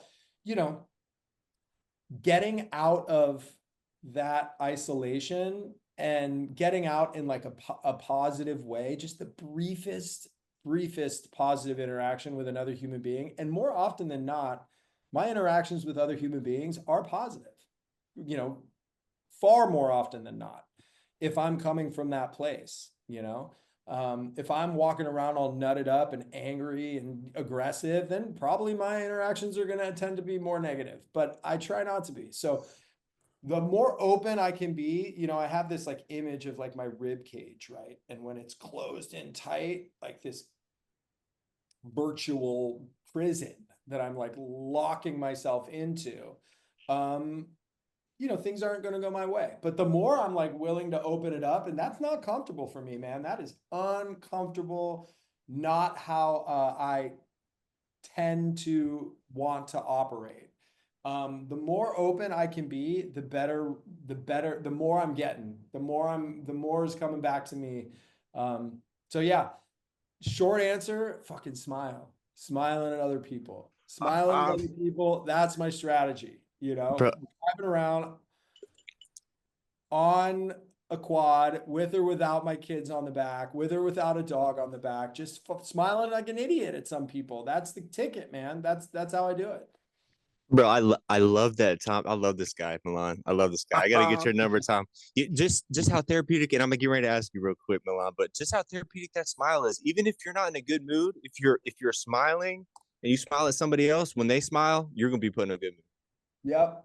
Right. No, So that turns your smile into a real smile, even if you're full of shit riding down the road with a big old smile on your face. You're the tatted white guy walking down, driving down the road with a big old smile on your face, and you're spreading love through your smile, and it's Yep. contagious. I had a near friend that an addict who passed away last year, who used to say, "Smile, it's contagious." And that was his big thing, was smile is contagious, and it is. You never know when somebody's gonna fall in love with your smile. It's very important to smile. All right, Mr. Milan. So, what are some strategies? Obviously, with this in your mind, social acceptability does not equal recovery. We know that. We've done a whole podcast on it. What are some strategies that you use currently to continue to stay in that message lane and to stay out of that mess that we can get ourselves caught into in these rooms, man? It's messy. Okay. The first thing I want to say is a smile is the cheapest thing you can give away that changes lives. For sure. Absolutely, Smiles, man. Absolutely. I had a roommate first year university, and he was just like, smile. And I was like, I don't feel like smiling today or whatever. And he was just like, dude, just smile. He's like, smiling will make you happier, and it'll make those around you happier. And I started smiling like he did, walking into school, and it was just like all of a sudden I was surrounded by happier people every fucking Started getting girlfriends, and all that stuff. Start Yep. smiling. someone told you that when they were 18 years old or whatever it We're was? 19 years old. Yep. That is that's a profound human being to recognize that sort of shit at 19. That's impressive. Yeah. To dumb it I was down. just like, boom. I'm like, okay, let's smile more now. The smile's been part of the game the whole time. Yeah. That's cool. So for me to stay like the strategies to stay open is to keep learning. You know, one of the things that happened to me in the end of my addiction and that was I stopped being curious. I remember not being curious, like where I was just like, I just don't even fucking care. I don't care enough to learn about that or whatever. I was happy in my own little skill set in my own little world of things I was doing. And it really was a stagnancy, you know, the last couple years. And I feel that you know, kind of inside recovery, that curiosity has come back. You know, I'm I'm constantly trying to learn or listen to stuff. Like right now, I'm on the Living Untethered book, which is like the Yeah. second book after the what's the first one? First one's something untethered, the Untethered Soul. Yeah. That was the first one. But man, like rarely have I found a second book to be better than the first one. And that second one is like, holy crap. And so I'm kind of metering it out to myself in doses because there's so much going on with it that it's like I'm like saturated and I'm like, I don't want to miss stuff through saturation. But you know, I feel like learning, and then I feel like things like talking about that. You know, like I really like right now, sitting here with you guys, this is tremendously inspiring to me. You know, like I've heard things from both you guys today that are just going to echo in my brain for the rest of the day in ways that, you know, that just kind of fosters growth or pushes me in the direction I want to push in. You know, like I respect both of you guys. What's going on in your life or things that you're doing have an impact, you know, on me if I'm open minded, you know, and it's really, I think the real nature of your question is what's the strategies you use to keep an open mind, you know, like, and the open mindedness really kind of comes for me from taking care of who I am, like trying to make sure I'm getting rest, you know. Like last night, I was telling Tom before you, right? Man, I had the greatest feast ever, but that did not make for a good sleep or rest last night. Like it was like way too much. And and I don't regret feeling like shit today. It was actually such a wonderful family thing. My friends had their 87-year-old dad there. I had, you know, my 86-year-old stepdad, Michelle's 83-year-old dad, and my 79-year-old mom. I'm watching those people get to just have fun and be honored by all of their grown-up kids, you know. It was awesome. It really was, you know. And part of you know, part of being open to the message is being willing to make sure that other people are taken care of more than you know, because it's startling those acts of service, how much they show me what's really important in life, whether it's with my kids, whether it's with my parents, whether it's with a total stranger, somebody at a meeting, you know, somebody that was coming back on Monday night, making sure that, you know, making sure that that guy got a chance to share because he was really just needing to tell everybody how he was feeling, you know, and because see, I've never been to a meeting like the one in Sayulita, Tom, where people just get to jump in and share. In Canada, it's like they pick you. And so it's a Mhm. very different thing. Like when I was down there, and I'm like, what do you mean you guys just go? Like, I was like, you guys go. Like, I'm like, this is like a pit of chaos happening. But it was interesting how it played out. But anyway, so yeah, and sometimes, you know, just getting an open mind is really doing some reading, having some time with a sponsee where I'm actually like kind of opening my brain to someone else's explanation of the same problem. Because sometimes, you know, I can make a fucking problem way bigger than it needs to be. And it's just because I've given it too much energy.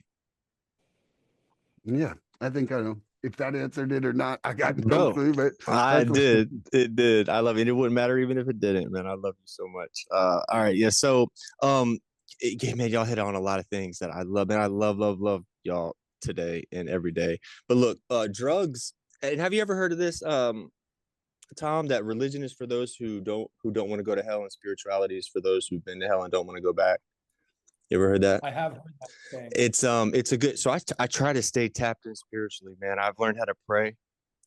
Um, you know, man, I can't stay bitter, right? Bitterness is just like an attachment to the past, is what I've learned. Like if you're staying bitter, you're just attaching yourself to some old negative feeling in the past. So I gotta, I'm not gonna get better by being bitter.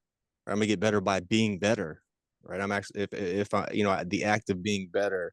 And so I stay tapped in spiritually, Tom. I pray, I pray, and he talks back. I remember when it actually did start talking back. This is a spiritual, not religious program, and it can be whatever you want as long as it's not you and as long as it talks back and gives you some kind of direction higher than yourself. So, I lean into love, man. Love is our basic nature, right? If I as people come in and they're throwing this mess on the meeting or whatever, I tell everybody I love them. You can ask Milan. I'm the love master of these meetings, and I mean that in a way not like to just women or like I love you, bro. It's like, man, I love you, man, and I want to see you tomorrow, and I appreciate you for being here. And I mean that when I say that, because as I continue to give it out, I'm gonna receive it. And you hit on it earlier, Tom. Like we're gonna be okay with or without all that material shit, like with or without the car, with or without the girl, with or without the house. As long as we stay clean, man, and kind of live by these principles, we're gonna be okay. Like we're gonna be just fine. And so I understand that love is our basic nature and it's in all of us. I feel like one doesn't really, I love everybody. I don't like everybody. Actually, I'm starting to like less and less people the more and more I get into these meetings, but I fucking love everybody unconditionally because honestly, like if I don't like something in you, I'm seeing something in you that I need to correct in myself somehow, right? So I'm thankful and I love that person. We all help each other recover, right? That's if for no other reason than that, I love you for that. But and so when one merely doesn't just increase love, they just decrease their hate, right? Like you can't love one person more than you can love another person if you love unconditionally, right? And so I have to stay tapped in spiritually. I got to stay in that love lane, right? And then reading this literature keeps me on my toes in terms of like the traditions, right? These traditions run very, very strong in this program. So like if there's a messy situation going on, it's going to be handled through the traditions, right? If you read the guiding principles, read about the traditions, and you read how this group will stay the way it's supposed to stay, um, because of those traditions, like it's bigger than us, man. It's how free do you want to be, right? I try to I've talked about this recently, Tom. Like I try to accept the situation and then act.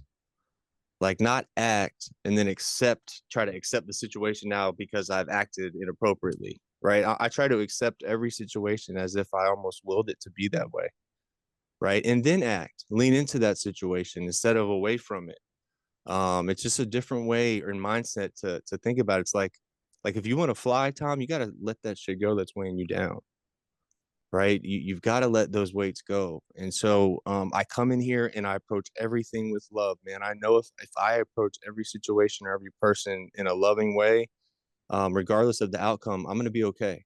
And I've done the right thing for my heart, for my higher power, who I know a lot of people look at that unconditional love as their higher power. I have a lot of people in my network that really that is their higher power. Miss Nicolette, that's her higher power. And because it's tangible, it's something that they can connect with. Some people can't believe in something that they can't physically see or touch or feel.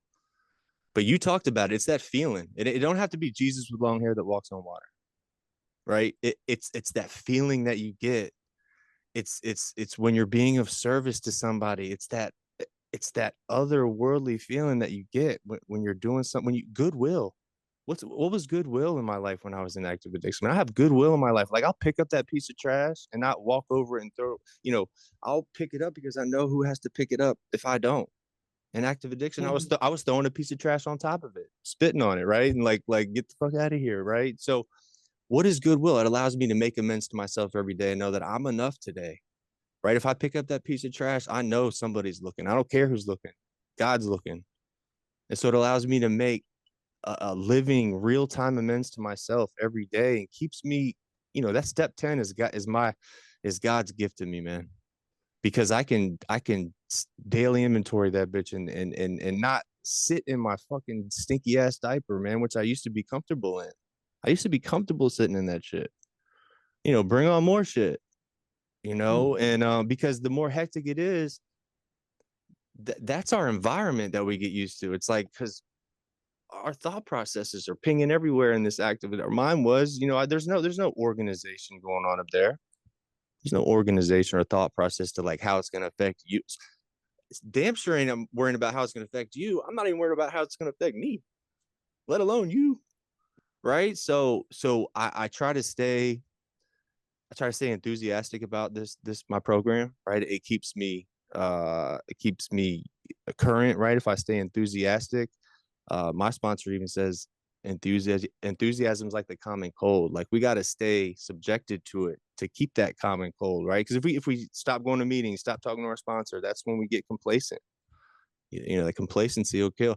When you're dealing with complacency, complace that ass in the seat, right, Tom? Complace that ass in the seat if you're dealing with some complacency.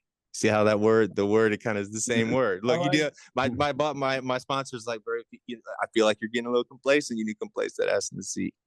And so, yeah, self, it's about building self-acceptance, and y'all both had hit on that. There's a big difference between building self-acceptance and self-esteem. Like we're trying to build all of this self-esteem up. There's a lot of contingencies behind that, right? There's good and bad. There's self-evaluation, comparison, circumstances. Acceptance is none of that. It's relating to oneself. It's relating to who you are. There's no comparisons you're doing. There's no circumstances needed. You're secure in your self-acceptance. Self-esteem is fragile. It's fragile, and you get mixed effects with self-esteem building as opposed to like when you're accepting yourself, it's all positive. It's all positive. I love how you hit on the leaves in the pool problems. That's Cadillac problems for us. We call it Cadillac problems, but I love leaves in the pool problem because what's going out there and getting a couple leaves out of the pool, man, so we can go swimming. Come on, man. We're gonna complain about that. And I say this a lot. Like, we used to be, if I was in a room full of dope dealers in my active addiction, I would have every one of y'all's numbers, hunting y'all down uncomfortably, right? Wouldn't even need a phone, I'd be hunting y'all down. But I got a work phone, got a regular phone, and I want to complain how heavy that phone is to pick up my phone today to call you to save my life today. The fuck is wrong with me? The fuck is wrong with me, right? So I got to come off of that, man. Like I got to understand that this is the only disease that has us flat out fucking convinced we don't have it.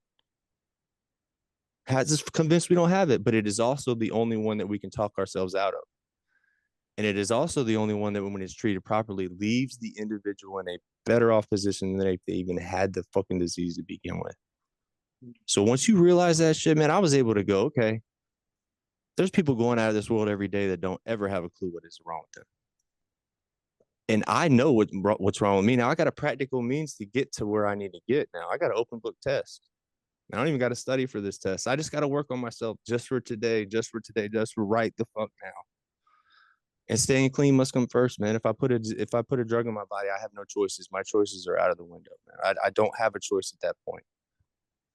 I cannot risk, y'all, my predecessors, you, Mr. Tom, I thank you for my life, for praying me up in these rooms, man. I wouldn't be here if you didn't pray me here.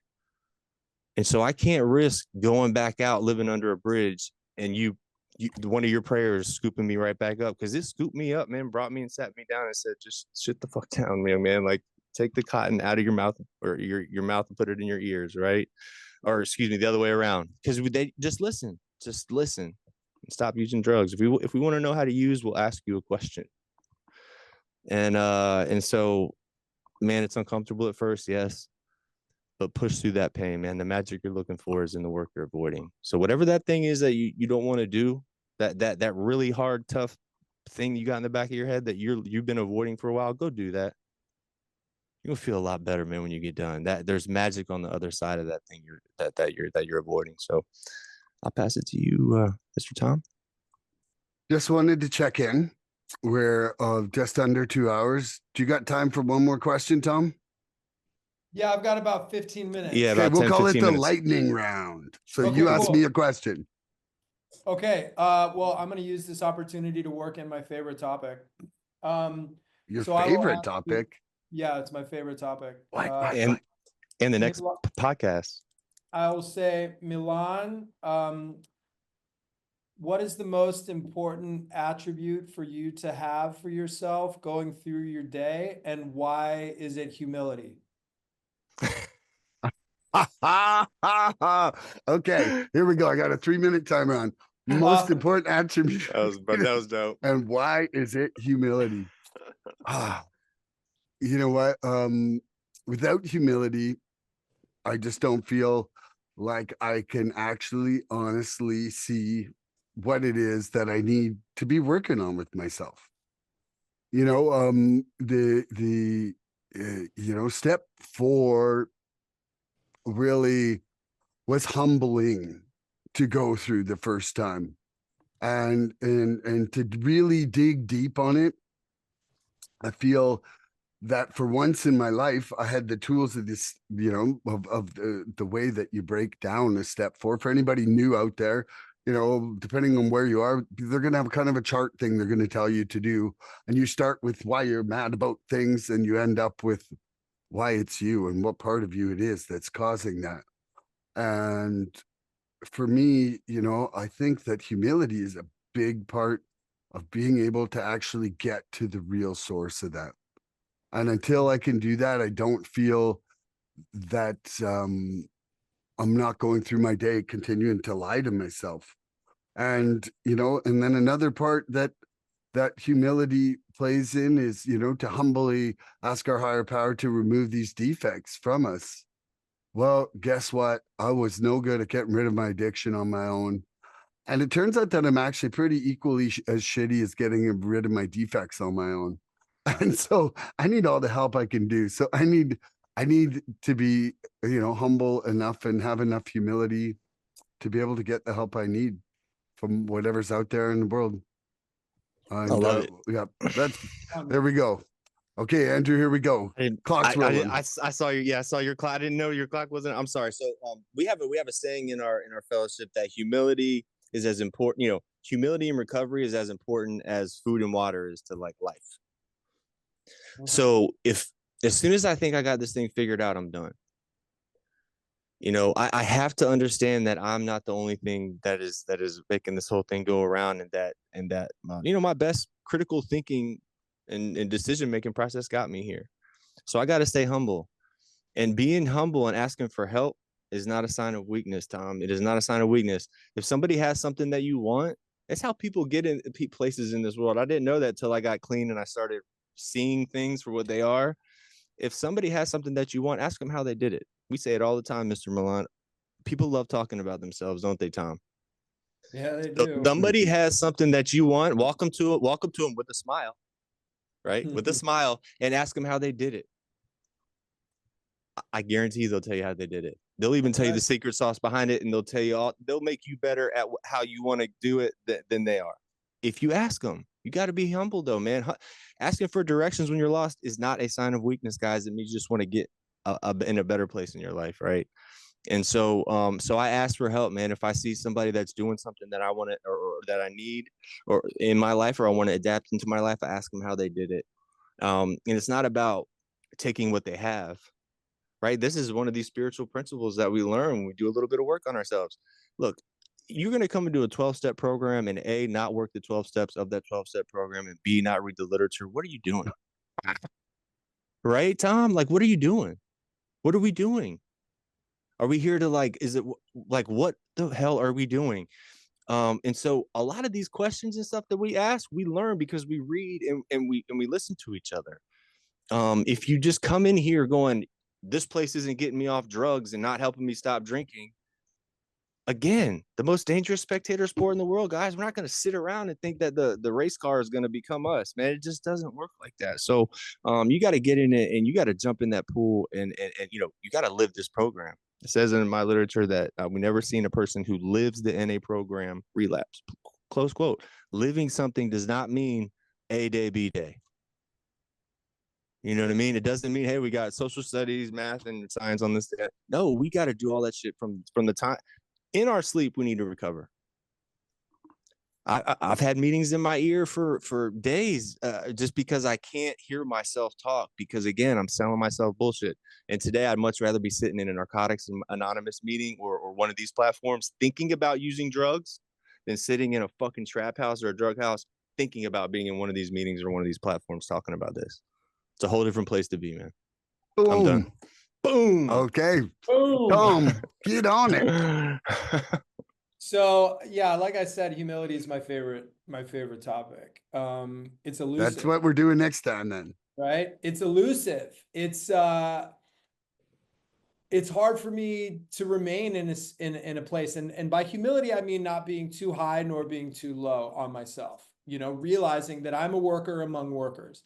I am just the same as you. I may do some things better, may do some things worse. We are all just trying to be better people at the end of the day. And it leads me the best, you know, you stick around recovery rooms a lot, you hear a lot of shit and a lot of sayings. The best thing to this day that I've ever, that resonated with me the most, it was a random meeting years and years ago and we were reading a grapevine, an old grapevine story. For those of you that don't know what the grapevine is, it's meetings in print that they, you know, you can subscribe to it. It's like a little magazine that shows up at your house. Anyways, the quote was, "This is a program of surrender, not self-improvement." And that really hit me. I love that. Yeah, this hit me because I tend to, you know, think, wow, look at all this shit I'm doing. Look at what I can find myself in a place of like, wow, I've done this, therefore this happened. And in reality, I'm only in this place because I fucked it all up so bad. You know, I crawled into an AA meeting because all my fucking answers didn't work. All my great plans and ways to work it and manipulation and forcing and fucking trying my own things ended in disaster, right? And in surrendering and in admitting that I was defeated, then I was given the opportunity to be around people like you guys and hear things that I needed to hear.